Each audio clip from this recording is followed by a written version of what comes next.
Assalamualaikum warahmatullahi wabarakatuh.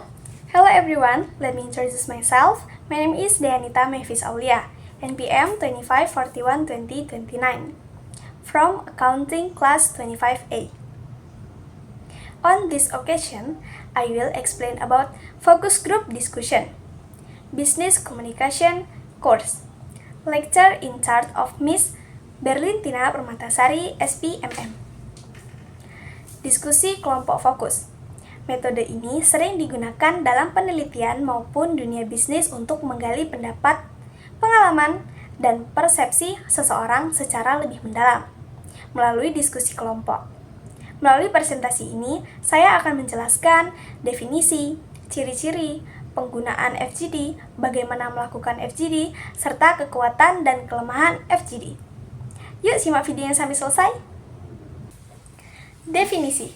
Focus Group Discussion adalah metode dan teknik pengumpulan data atau informasi yang awalnya dikembangkan dalam riset pemasaran. Dengan menggunakan Focus Group Discussion dalam waktu yang relatif singkat atau cepat, dapat dieksplorasi mengenai persepsi, opini, sikap, motivasi, pengetahuan, masalah, dan harapan perubahan yang berkaitan dengan masalah tertentu. What is a focus group? Atau apa sih kelompok fokus? Nah, jadi focus group adalah diskusi kelompok kecil yang dipandu oleh seseorang pemimpin terlatih yang digunakan untuk mempelajari lebih lanjut tentang pendapat mengenai topik tertentu dan kemudian memandu tindakan di masa mendatang. Karakteristik of FGD atau ciri-ciri FGD. Yang pertama, diskusi kelompok terfokus dihadiri oleh peserta yang idealnya berjumlah 7-11 orang.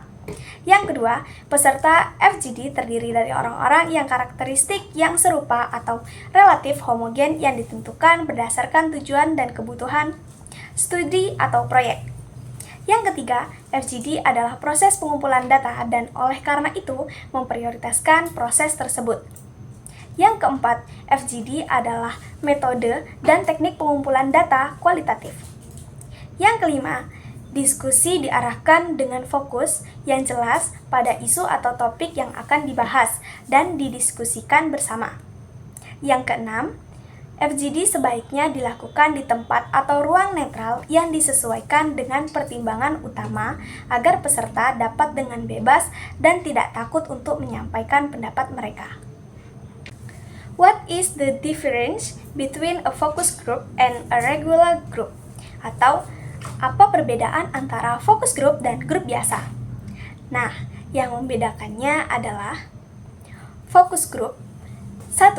Mereka berfokus pada topik tertentu. 2. Mereka memiliki fasilitator terlatih. Yang ketiga, anggota kelompok didorong untuk berbicara secara terbuka tentang pendapat mereka dan menanggapi anggota lainnya. Use of FGD atau penggunaan FGD. Mengapa sih FGD itu penting? Karena 1. Merancang kuesioner survei. Yang kedua, untuk mengembangkan hipotesis penelitian. Yang ketiga, mengumpulkan data kualitatif dalam studi proses perencanaan, pelaksanaan, pemantauan, dan evaluasi. Basic use of focus group atau kegunaan dasar kelompok fokus. Yang pertama ada identification of problems atau identifikasi masalah. Yang kedua ada planning atau perencanaan. Yang ketiga ada implementation atau implementasi. Yang keempat ada evaluation atau penilaian. When should you use focus group? Atau kapan sebaiknya Anda menggunakan focus group? Focus group digunakan pada saat yang pertama mempertimbangkan untuk memperkenalkan program atau layanan baru. Kedua, ketika perhatian utama adalah kedalaman atau nuansa opini. Ketiga, saat Anda ingin mengajukan pertanyaan yang tidak mudah diajukan atau dijawab dalam survei tertulis. Avoid focus group when, atau hindari kelompok fokus ketika yang pertama, mengisyaratkan komitmen yang tidak dapat Anda tepati. Yang kedua, para Peserta merasa tidak nyaman satu sama lain. Ketiga, topik ini tidak sesuai untuk para peserta. Yang keempat, proyek memerlukan data statistik. Conducting focus group discussion atau melakukan diskusi kelompok fokus. Cara melakukan diskusi kelompok fokus. Yang pertama, ada sebelum pertemuan. Yang pertama, periksa kembali tujuan Anda. Kedua, pertimbangkan metode lain. Ketiga, temukan pemimpin yang baik. Keempat, cari perekam. Kelima, tentukan siapa yang harus diundang. Keenam, tentukan insentif. Ketujuh, tentukan detail pertemuan. Kedelapan, siapkan pertanyaan Anda. Kesembilan, rekrut anggota Anda. Kesepuluh, tinjau kembali pengaturannya. Kemudian, pada saat bertemu, pertama, ucapkan terima kasih kepada orang-orang yang telah datang. Kedua, tinjau kembali tujuan dan sasaran kelompok. Ketiga, jelaskan bagaimana jalannya pertemuan dan bagaimana anggota rapat dapat berkontribusi. Keempat, tetapkan nada dengan mengajukan pertanyaan pembuka dan pastikan semua pendapat tentang pertanyaan tersebut didengar. Kelima, ajukan pertanyaan lebih lanjut dalam topik umum yang sama. Keenam, setelah semua pertanyaan Anda diajukan, tanyakan apakah ada yang ingin memberikan komentar lain. Ketujuh, beritahu kelompok tentang langkah-langkah selanjutnya yang akan terjadi dan apa yang dapat mereka harapkan akan terjadi mulai sekarang. Kedelapan, ucapkan terima kasih kepada rombongan atas kehadirannya. Strength and weakness of FGD atau kekuatan dan kelemahan FGD. Yang pertama ada strength. 1. Sinergisme atau suatu kelompok mampu menghasilkan informasi, ide, dan pandangan yang lebih luas. Kedua, manfaat snowball. Komentar yang diperoleh secara acak dari para peserta dapat memicu reaksi berantai, beragam tanggapan, dan sangat mungkin menghasilkan ide-ide baru. Ketiga, stimulon.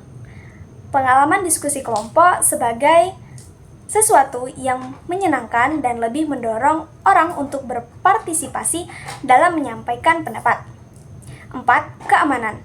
Individu biasanya merasa lebih aman, bebas, dan leluasa untuk mengekspresikan perasaan dan pikiran mereka daripada jika mereka merasa khawatir secara individual. Yang kelima, spontan. Individu dalam kelompok dapat diharapkan untuk mengungkapkan pendapat atau sikap secara spontan dalam menanggapi pertanyaan. Hal-hal yang belum tentu mudah terjadi dalam wawancara. Berikut adalah weakness atau kelemahan. Pertama, karena dapat dilakukan dengan cepat dan mudah, FGD sering digunakan oleh para pembuat keputusan untuk mendukung tuduhan atau pendapat mereka. Masalahnya adalah sejauh mana FGD tersebut dilakukan sesuai dengan prinsip dan prosedur yang benar. 2. Teknik FGD mudah diterapkan, tetapi interpretasi datanya sulit. Ketiga, FGD terbatas dalam memperoleh informasi yang lebih mendalam dari individu yang mungkin dibutuhkan.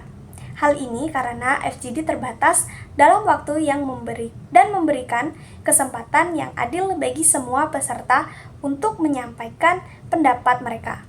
Oleh karena itu, FGD tidak boleh bertentangan dengan metode lain, tetapi harus dilihat sebagai pelengkap. Keempat, FGD membutuhkan fasilitator atau pemandu diskusi yang sangat terampil. Hal ini sangat berpengaruh terhadap hasil. Sebagai penutup, dapat disimpulkan bahwa diskusi kelompok fokus merupakan metode yang digunakan untuk menggali informasi, pendapat, dan pengalaman dari sekelompok orang secara mendalam melalui proses diskusi. Semoga materi yang saya sampaikan dapat menambah wawasan dan pemahaman kita semua. Saya mohon maaf apabila terdapat kekurangan dalam penyampaian. Saya akhiri, wassalamualaikum warahmatullahi wabarakatuh.